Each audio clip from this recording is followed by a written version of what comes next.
Merry Christmas, guys. I want to start by addressing the elephant in the room. I did get a haircut.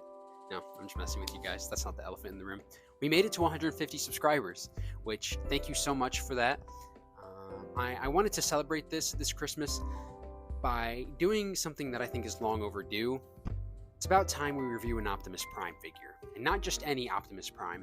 I wanted to review one that holds a lot of value to me specifically. Ladies and gentlemen, welcome. The 25th anniversary special edition, reissue G1 Optimus Prime. The Transformers will return after these messages. It's kind of funny. Pretty much immediately after I recorded that last clip, everything fell over. So let me just fix that. Yeah, this is the G1 Optimus Prime. It's a reissue. It's not the original one, but it is a reissue. Forgive me, but I am about to yap about this absolutely wonderful figure. This being the 25th anniversary version of this release, I would have been 5, maybe 6 years old when this came out. And he came with a good amount of stuff that I actually still have. I'll start by showing off this button. It has like a clip on the back. You can put batteries in it, but I haven't had batteries in this thing for years. There's a button on the top, and if you press it, it would play voice sounds featuring Peter Cullen, who is Optimus Prime. I think that looks pretty cool. It also came with this DVD, which I still have in here. It's a 25th anniversary special edition. That's what the back looks like. It's pretty cool stuff there, pretty cool. And then it came with this comic book. I somehow still have all of this. I don't know how 6-year-old me kept up with every bit of this. There are a couple things I'm missing from the actual trailer that I'll show off once we get to the trailer. But for now, I want to talk a little bit about how special this G1 Optimus is to me. I have no idea where I got this. It might have been a Toys R Us. I know my dad gifted it to me when I was a little kid. This thing is absolutely wonderful. I'm so glad I still have it in the solid condition that it's in. Obviously, you can tell that it's been played with, but I was a kid when I got it. Of course, I was going to play with it. I mean, I had no idea 15 years later that I would be as big of a Transformer fan as I am now, but I am very happy that I've clearly taken enough care of it to still have everything here. If you're here from my TikTok, you probably already know this, but for those of you that don't, this Optimus Prime has been held by Peter Cullen himself. I'll show the picture on screen. It's a picture of me with my dad and my girlfriend, and we're there with Peter Cullen and Frank Welker. Amazing experience getting to meet the two of them, and it's just amazes me that this has been held by Optimus Prime himself. I'm sure you guys can tell this holds a lot of sentimental value to me, but I feel like I've yapped on enough. Time to actually play with and show off the figure itself. I'm going to start by taking the trailer and moving it off to the side for just a moment. We'll put it over here for now. This is the truck, and it looks like a truck. It's has a lot of die-cast metal in it. This front part can open up, and there's these 2 seats. That's where I keep his fists, because they do have to parts form. This is a G1 toy. This is a 40-year-old toy, so I think it's fair. I'm giving it that. And honestly, this is still, to me, one of the better, if not my favorite G1 toys. The reason why it has these seats in here isn't to store the fists. Bit of a history lesson I'm throwing in here. The reason why there are seats here is because of something called Diaclone. Before Transformers were Transformers, they were released in Japan as a toy line called Diaclone, where there were these little dudes that would sit in there. When they brought these over to the US, they didn't bring over the little dudes because they were just Transformers. They weren't Diaclone. So they left the seats in there, but there was no little guy to actually sit in there, which is why I keep the fists in those seats. I do like the details. He's supposed to have more stickers on him, but I never actually put the sticker sheet on him as a little kid, which, I mean, they'd be peeling off by now anyway, so it doesn't really matter. He has rubber wheels. They roll very exquisitely. I mean, let me just actually show this off a little bit better. He is a very good roller. The smokestacks are cut a little short. I think that was like a kid safety reason. Hasbro had to do that. He's also got his Autobot symbols here on the side, but he also has the reveal symbol right here. Let me see how well I can get that to show up. You can kind of already see it. If I hold my finger down on it and move it, you can see it a little bit better there. Still kind of works a little bit. I'm kind of impressed with that. You can see some stress marks on the plastic here. Gotta be careful. Now, I want to get into the size comparisons, and we're going to start by doing some with the trailer on. So, to begin, here is G1 Optimus next to an original Power Master Optimus Prime, courtesy of my dad. Most of my collection is courtesy of my dad, I'm going to be honest. But yeah, this is the one that my dad had growing up, which is actually pretty amazing to me. So there's that comparison for you guys. And here he is with the newest Studio Series 86 Optimus Prime. This guy is phenomenal. Love him. Next to the original, this is just such a cool comparison to do. Figured I might as well.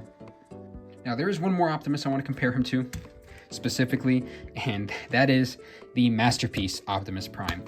This one is the version that's based off the G1 toy. So this one is made to look a little bit more like this actual toy. Yeah, I actually did transform this guy for this review. It took me forever. This is a bit of a pain of a transformation. I also just realized that in the last clip I forgot to fold out these side view mirrors, so I just did that. Yeah, there's that comparison for you guys. And I guess I can show them off without the trailer on next to the Studio Series Optimus and the Power Master Optimus. I keep on having to fix the focus because it's trying to focus on this face over here on the comic book instead of the actual Optimus over here. Sorry if it's a little bit blurry sometimes. And just because why not, I figure here we'll put him next to AG1 Brawn. And just because I have it next to me already, here he is next to the Bumblebee movie Optimus. So there's those comparisons for you guys. And for those non-Transformer comparisons, here he is with Lego Moon Knight, the Marvel Legends Star-Lord from Guardians of the Galaxy, and here he is with the SH Figuarts Super Saiyan Goku. So now let's get into his transformation, and this is going to be really simple. We're going to start by opening the front of the truck, and we're going to go ahead and take these hands out. We'll set those to the side for later. We're going to close that back up. Now we'll bring down the entire bottom of the truck, and oh my goodness, wouldn't you believe it, these are going to be legs. Fold the feet forward, and now the legs are done. Now you can do this with him, which will always be funny to me. If Optimus can't do this, is it really even an Optimus Prime? Anyway, now let's go ahead and start taking these bits of the truck out from the sides, and then we're gonna slide this piece back on a kind of a regular sliding joint, I guess you could say, and we're gonna flip that forward. Do the same thing on the other side, and you can bring those down. Now, all you gotta do is flip up the head. And he's a little bit incomplete. We're gonna fix that. We're gonna put those hands on him. So they just peg into these holes from the front of the truck. There's a slot right there. And then there's the peg on the fist, if it'll focus on that. I don't think it will, but you guys get the idea. I'm gonna put that on there. And there you have G1 Optimus Prime. Let me scoot him back so you guys can actually see him.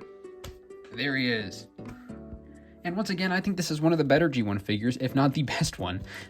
He has some pretty okay articulation for the time. He can't kick forward at all, but he can kick back all the way. He can bend at the knee, which is nice. He's got some toe down, if you want to use that for some reason. You can bend him at the elbow about 90 degrees. He does have a bicep swivel, I think. Yeah, you can swivel him at the bicep. I mean, technically, you can rotate his wrists too. And then his arm can go around all the way. Nothing's getting in the way of that. And I mean, I guess you could call this butterfly for the transformation. And lastly, you can fake the head up. So it's pretty okay, honestly.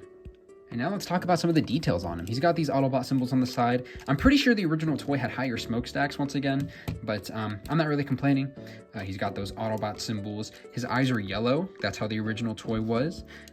Again, I don't have any of the stickers on mine, so he's pretty plain looking, other than these front ones on the toes I put on, I'm pretty sure, when I was a little kid. The wheels still roll in this mode because why wouldn't they? He's got that nice silver grill, some die-cast metal in there for sure. I mean, he has a good amount of heft to him. Just don't look at him from the back because then you'll see he's pretty hollow. And now it's time for some more size comparisons. I've been gone for a little bit because I had to transform this Optimus, so we're gonna start with that. After having to adjust the camera a little bit because of how big this guy is, here he is next to the Masterpiece Optimus Prime. This is MP44, I believe. Here he is with the Studio Series 86 Optimus, and yeah, I'd say we've come a long way, guys. And for old time's sake, here he is next to Power Master Optimus Prime, G1 Brawn. And here he is with Power Master Optimus again, but this time fully Power Master upgraded.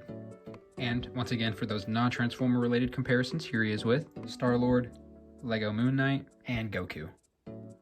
Now, we're not done yet. I do want to take a second to talk about the trailer that he came with, the amazing trailer. We'll set Optimus off to the side. The trailer is pretty basic. It has the spot right here that you actually peg it onto the truck mode, but we're going to talk about the base mode. So you just bring these parts out to the side, and now you can open up this door right here, Let me actually lower the camera a little bit so you guys can see this a bit better. You can see roller in there already. Then you just separate it from the sides. Now we're gonna take this thing, lift it up, push roller back a little bit. And wow, I'm really gonna have to adjust the camera for this. Let me scoot it back a little bit. There you have the trailer's base mode. It is not complete by any means. It is missing this window piece at the top of this. I don't even know what to call this thing, honestly. It has some articulation, some pretty solid articulation. It can bend in a bunch of different ways. It has, oh man, it's kind of tight now. I'm kind of scared to mess with it a little bit. Oh yeah, also Optimus's blaster is on the inside of here. So you can put that in his hand if you want to, and you can hold it. It falls out pretty easily. I'm gonna be honest. If you put it in there at an angle, he holds it a little bit better. So yeah, there he is with his blaster. Pretty cool stuff. And then there's actually on the back side, there's this button right here, and if you press it, it launches roller out. So I will show that again one more time this way, just so you can see. Yeah, pretty cool little play feature. And there's also these slots in the truck, so that like you can close it up, the trailer, if you want this thing sticking out at the top. There's also one in the back right here, so you can do it in the back, but we're not gonna do that. And here we have the original trailer next to the Studio Series 86 one. This one also has its own roller. You've got his blaster in here, all the 86 Optimus stuff. One more thing I also almost forgot to mention on this, you can actually open it up. There's a little seat right there. That's also a leftover from this being part of that Japanese Diaclone line. But we're just gonna keep that closed up for now. So there we have it, G1 Optimus Prime. Hope you guys enjoyed this review. Hope you guys are having very Merry Christmas and Happy Holidays. If you guys enjoyed the video, please don't forget to leave a like, maybe even subscribe if you enjoyed. Stick around to see what other type of content we'll be releasing on the channel. And one thing I almost forgot to mention, I actually don't have a G1 Megatron to compare him to. But, and this is a bit of a secret, so I'm gonna let you guys in on this. It's Christmas Day, which means today I'm giving my dad one of my favorite presents I've ever given anyone. I'm giving him a G1 Megatron, and I'm very excited to see his reaction to it. And Dad, if you're watching this right now, I just want to tell you I love you, man. Thank you so much for everything you've done, raising me with Transformers, raising me with all the cool stuff you grew up with, putting me on to pretty much everything that I enjoy now. I don't think I say it enough. You've seriously changed my life for the better. You've done so much for me. You've given so much for me. And thank you, man. Hey guys, thanks for watching. Did you have a good Christmas this year? If you got anything cool, feel free to comment what your favorite present was. And if you enjoyed this video, feel free to like and or subscribe if you haven't already. Thank you for watching. Never forget that freedom is the right of all sentient beings. And until all are one, guys, take care.